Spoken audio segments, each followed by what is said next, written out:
السلام علیکم۔ Welcome to horror plant voice. تمام سننے والوں سے میری ہمبل ریکویسٹ ہے کہ چینل کو سبسکرائب کر کے بیل نوٹیفیکیشن آن کر دیں۔ آئیے سنتے ہیں آج کی ہماری کہانی، جس کا تعلق کراچی گرے ریور کالونی سے ہے۔ میری ایک دوست تھی جسے لوگ مہوش کے نام سے جانتے تھے۔ بہت ہی ہنسمکھ ملنسار لڑکی تھی۔ اس کی شادی بھی بہت اچھے انسان سے ہوئی۔ اس کا شوہر کسی جگہ ملازمت کرتا تھا۔ چونکہ تنخواہ زیادہ نہیں تھی، انہیں ایک سستا اور اچھا گھر چاہیے تھا۔ بہت ڈھونڈنے پر گرے ریور کالونی میں انہیں اپنا مطلوبہ آشیانہ دریافت ہوا۔ اس گھر میں 3 کمرے اور ایک ہال تھا۔ بہت ہی اچھی کنڈیشن میں تھا۔ زبردست ٹائلز لگے ہوئے یہ خوبصورت رنگ و روغن چڑھا ہوا لاجواب آشیانہ تھا، جو کہ بظاہر بہت اچھا اور کسی کوٹھی سے کم نہ تھا۔ اس کا کرایہ بھی بہت کم تھا، سب معمول کے مطابق تھا۔ گھر بھی اچھا اور کرایہ بھی کم، لیکن اصل سبب سے انجان یہ لوگ ہنسی خوشی اپنی 1.5 سال کی بچی کے ہمراہ وہاں رہنے کے لیے شفٹ ہو گئے۔ پہلے دن تو سب کچھ ٹھیک رہا، بہت آرام سے دن گزرا۔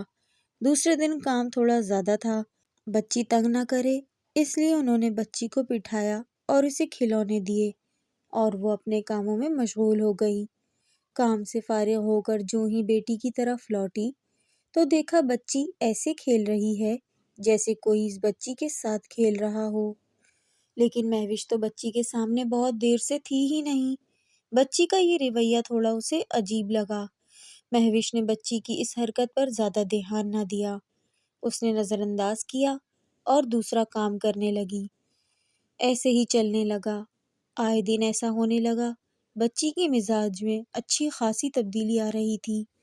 بچی ہر وقت ایک جگہ دیکھتی رہتی، نہ ہلتی نہ نظر ہٹاتی۔ اس کو احساس ہو رہا تھا کہ اس گھر میں ان تینوں کے علاوہ اور بھی کوئی ہے، ایسا اسے بہت شدت سے محسوس ہوتا تھا۔ وہ اوپری منزل میں رہتی تھی اور اس کی رشتہ دار نیچے کی منزل میں رہتی تھی۔ روز شام 6 سے 8 بجے تک لائٹ چلی جاتی تھی۔ لائٹ جانے کے 5 منٹ پہلے مہوش موم بتی وغیرہ ایک جگہ رکھ لیتی اور اپنے رشتہ دار کے پاس چلی جاتی، جو کہ نچلی منزل پر رہتی تھی۔ کیونکہ اندھیرا ہونے کے بعد گھر میں عجیب ماحول ہوتا، اسے اندھیرے میں بہت زیادہ دہشت ہوتی۔ ایک شام سالن بنا رہی تھی اور لائٹ جانے میں تھوڑا سا وقت تھا۔ اس نے سب موم بتی وغیرہ ٹارچ بازو میں رکھ لیے تاکہ بجلی جانے کے بعد ٹارچ موم بتی کے سہارے نیچے اپنے رشتہ دار کے پاس جا کر بیٹھ سکے، کچھ وقت گزار سکے۔ وہ بجلی جانے کے پہلے سب کام ختم کر دیتی۔ شوہر 8 ساڑھے 8 بجے کے وقت گھر پہنچتا، اس لیے شوہر کے لیے کھانا تیار کرنا ہوتا تھا۔ بہرکیف سالن کو ہلکی آنچ پر رکھ کر بچی کو لے کر وہ پلنگ پر بیٹھ گئی۔ اتنے میں وابڈا نے اپنے فن کا استعمال کرتے ہوئے بجلی بند کر دی۔ مہوش اٹھ کر موم بتی لینے کے لیے گئی۔ اندھیرا تھا، کچھ ٹھیک سے دکھائی نہیں دے رہا تھا۔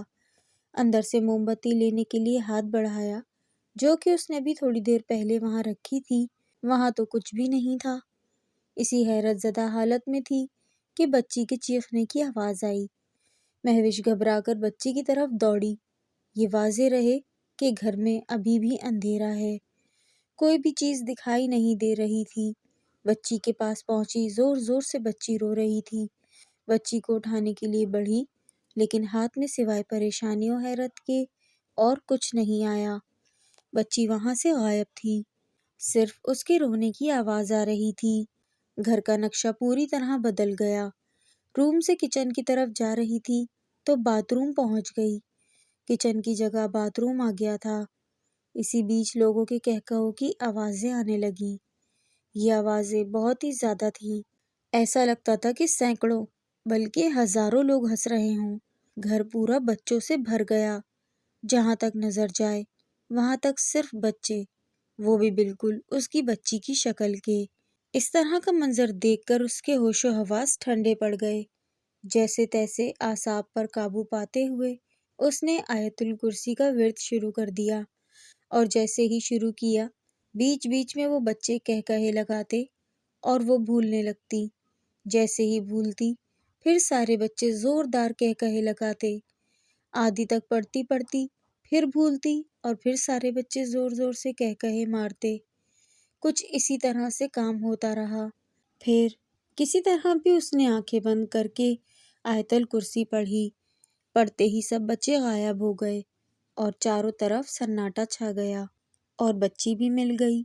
بچی کو لے کر وہ فوراً نیچے بھاگ گئی۔ دوسرے دن جب مہوش کمرے میں گئی، اچانک ایک نامعلوم نے گرجدار آواز میں اسے جانے کو کہا۔ یہ چونک گئی، مڑ کر آس پاس دیکھا تو وہاں کوئی نہیں تھا۔ اس کو لگا شاید وہم ہے۔ وہ نظر انداز کر کے آگے بڑھی۔ اس بار آواز اور زوردار آئی کہ جاؤ یہاں سے۔ اس بار بھی مہوش نے خاطر خواہ دھیان نہیں دیا۔ تیسری بار آواز کی گرج بہت زوردار تھی، جیسے کوئی غرا رہا ہے۔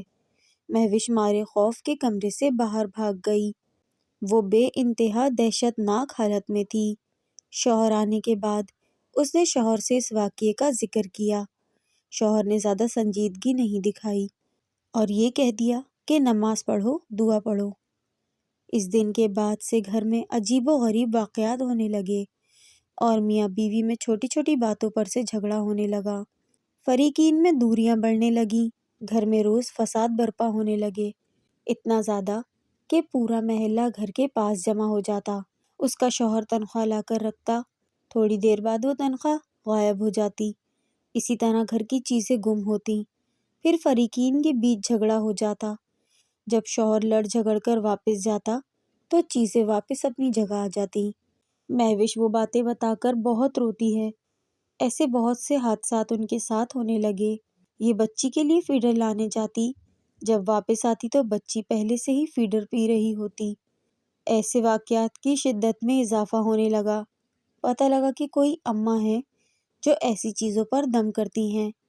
یہ لوگ ان کے پاس پہنچے۔ انہوں نے بچی کو پانی دم کر کے دیا۔ 2 دن بچی بڑے سکون و اطمینان سے سوئی۔ اس کے بعد پھر سے سب ویسے ہی معاملات کا دور شروع ہوا۔ وہی جھگڑا، وہی فساد، وہی درد و تکلیفیں، وہی غصہ و نفرتیں، جس سے وہ اپنی پھول سی بچی کو بچانا چاہتے اور خود بھی اس عذاب سے چھٹکارا پانے کے خواہاں تھے، اور کسی نجات دہندہ کے، کسی مسیحا کے منتظر تھے۔ اس طرح کے واقعات میں بے انتہا اضافہ ہونے لگا۔ مہوش تو آدھی پاگل ہو گئی تھی۔ مارے تناؤ و پریشانی کے وہ زور زور سے چیختی۔ اسے اب اس گھر میں گھبراہٹ ہونے لگی۔ یہ گھنٹوں نیچے اپنے رشتہ دار کے پاس گزارنے لگی، اپنے گھر جانے سے اجتناب کرنے لگی۔ اس کے رشتہ دار نے اس سے گھر نہ جانے کی وجہ پوچھی تو اس نے وجہ بتائی۔ اس کی رشتہ دار کو مہوش کی بات پر یقین نہیں آیا۔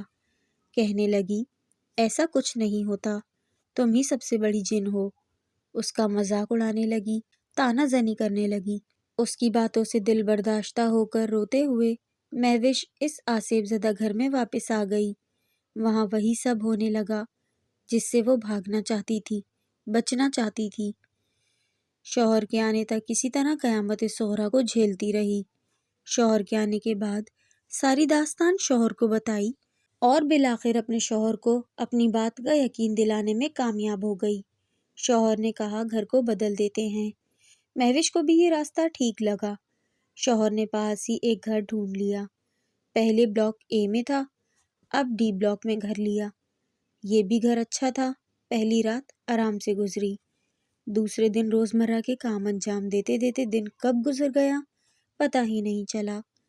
رات میں میاں بیوی نے کھانا کھایا اور سو گئے۔ رات کا ایک پہر گزر چکا تھا۔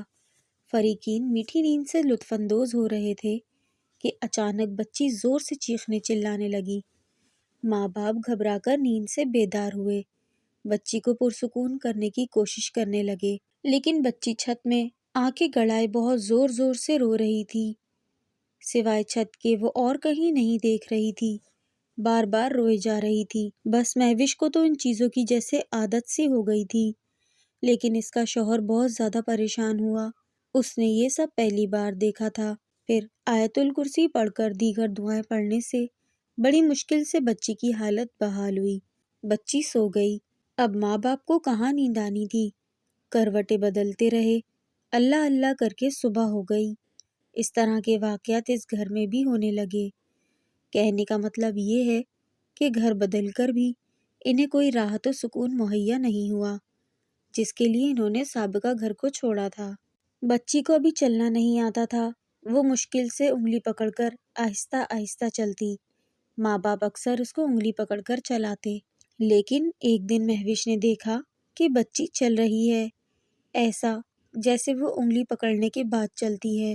لیکن گھر میں بظاہر مہوش کے علاوہ کوئی نہ تھا۔ انزلہ مہوش کی بیٹی کسی کا ہاتھ تھام کر چل رہی تھی۔ وہ بھاگ کر بچی کے پاس پہنچی اور اسے لے کر گھر کے باہر جا کر بیٹھ گئی۔ وہ بہت زیادہ ڈر گئی تھی۔ ظاہر سی بات ہے، اس طرح کا منظر دیکھ کر مرد بھی ڈر جاتے ہیں، تو یہ تو بیچاری بھولی سی لڑکی تھی، بہت زیادہ خوف کھانے لگی۔ اب مہوش ہر وقت بچی کو اپنے ساتھ رکھنے لگی۔ ایک دن مہوش کی امی اسے کسی بی بی کے پاس لے گئیں۔ اس بی بی نے بچی کو تعویذ دیا، پانی دیا اور کہا کہ میں باقی معاملہ گھر آ کر دیکھوں گی۔ پانی اور تعویذ کی بدولت اسے کچھ دنوں کے لیے آرام ملتا، لیکن پھر وہی سب شروع ہو جاتا، جیسا کہ شروع میں ذکر ہوا ہے۔ بچی روتی اور باقاعدہ کسی خاص جگہ دیکھ کر اشارہ کر کے روتی، جیسے کہ کوئی چیز اسے ڈرا رہی ہے۔ بی بی نے گھر آ کر اپنا عمل شروع کیا تاکہ پتہ لگا سکے کہ وہ کیا چیز ہے اور کیوں پریشان کر رہی ہے، اس کے اغراض و مقاصد کیا ہیں۔ ان سب سوالوں کو من میں لیے بی بی عمل میں بیٹھ گئی۔ پڑھائی شروع ہوئی۔ کچھ ہی وقت میں وہ وہاں آ گئی تو بی بی نے اسے اس کے متعلق معلومات حاصل کرنے کی شروعات کی۔ اس سے اس کے بارے میں پوچھا۔ اس نے بتایا کہ میرا نام خولا ہے، میں اس گھر میں رہتی ہوں جہاں یہ لوگ پہلے رہتے تھے۔ جب یہ لوگ وہاں آئے تو میری نظر اس بچی پر پڑی۔ مجھے یہ بچی بہت پسند آئی اور مجھے اس سے پیار ہو گیا۔ میں اس بچی کو کبھی کوئی نقصان نہیں پہنچاؤں گی اگر اس بچی کو آپ لوگ مجھ سے جدا نہ کریں تو۔ میں ان لوگوں کے ساتھ صرف اس بچی کی وجہ سے ہوں۔ اگر آپ لوگوں نے مجھے اس سے الگ کیا تو میرے پاس ان لوگوں کو تباہ و برباد کرنے کے علاوہ کوئی چارہ نہ ہوگا۔ اس کے بارے میں سبھی یہ سمجھ رہے تھے کہ وہ کوئی جن یا چڑیل ہوگی، لیکن ایسا نہیں تھا۔ وہ خولا تھی، ایک شیمیل کی بدرو۔ اب بچی کی حالت مزید اور زیادہ بگڑ گئی تھی۔ وہ ہر وقت گمسم سی کسی اور ہی دنیا میں رہنے لگی، بغیر پلکیں جھپکائے کسی ایک طرف دیکھا کرتی، بالکل زندہ لاش کی طرح۔ ماں باپ دعا پڑھتے تو کچھ دیر تھوڑا سکون آ جاتا، بعد میں پھر وہی۔ اس کے شوہر کو کہیں سے پتہ چلا کہ ایک درگاہ میں بہت پہنچے ہوئے عامل ہیں، وہ شرطیہ آپ کی جان اس بدرو سے چھڑوائیں گے۔ تو یہ لوگ درگاہ کے لیے نکل پڑے کہ راستے میں انزلہ بول پڑی، مجھے وہاں مت لے جاؤ، وہ مجھے مار دے گا، جلا دے گا، بھسم کر دے گا۔ اتنی چھوٹی سی بچی کے منہ سے ایسے الفاظ سن کر ماں باپ کے حیرت کی کوئی انتہا نہ رہی۔ وہ بچی کی طرف دیکھ رہے تھے۔ بچی کا چہرہ بہت ہی خوفناک ہو گیا تھا، آنکھیں بڑی بڑی باہر کو نکل آئیں، منہ ہاتھ میں ہتھیلی جیسا پھیلا ہوا، لٹکتے ہونٹ۔ یہ انزلہ نہیں تھی، یہ انزلہ کے جسم میں خولا تھی، وہ بدرو۔ اس نے ان لوگوں کو وہاں جانے سے بہت منع کیا، کہا مجھے اس بچی سے دور مت کرو، میں اسے کوئی نقصان نہیں پہنچاؤں گی۔ بھلا کوئی بھی والدین اپنی اولاد کو، اپنے جگر کے ٹکڑے کو کیسے ایسے شیطانوں کے سپرد کر دیں۔ انہوں نے کہا ہم تو جائیں گے اور تجھے اس بچی کو چھوڑنا ہی پڑے گا۔ اس نے کہا ٹھیک ہے، اگر تم لوگ چاہتے ہو کہ میں اسے چھوڑوں تو چھوڑ دوں گی، آپ کی اس خواہش کو پورا کروں گی، لیکن جاتے جاتے اس کو ایسا نقص دے جاؤں گی کہ تم سب مجھے مرتے دم تک یاد کرو گے۔ اور ایسا ہی ہوا۔ جاتے جاتے وہ معصوم انزلہ کو بہت بڑا عیب دے گئی۔ اس نے انزلہ کے ہاتھ کا انگوٹھا اور بڑی انگلی چھوڑ کر باقی 3 انگلیاں کاٹ دیں۔ ہاتھ میں صرف 2 ہی انگلیاں رہ گئیں، انگوٹھا اور بیچ والی انگلی، اور اس کے جسم سے چلی گئی، لیکن اس کی زندگی سے پوری طرح نہیں گئی۔ آج انزلہ 12 سال کی ہے۔ خدا نے اسے کافی حسین اور پیارا بنایا، لیکن اس دختر خناس نے اس کے جسم میں بلا وجہ عیب و بگاڑ پیدا کیا۔ آج بھی انزلہ اچانک نیند سے چیختی پکارتی اٹھتی ہے، اسے برے خواب آتے ہیں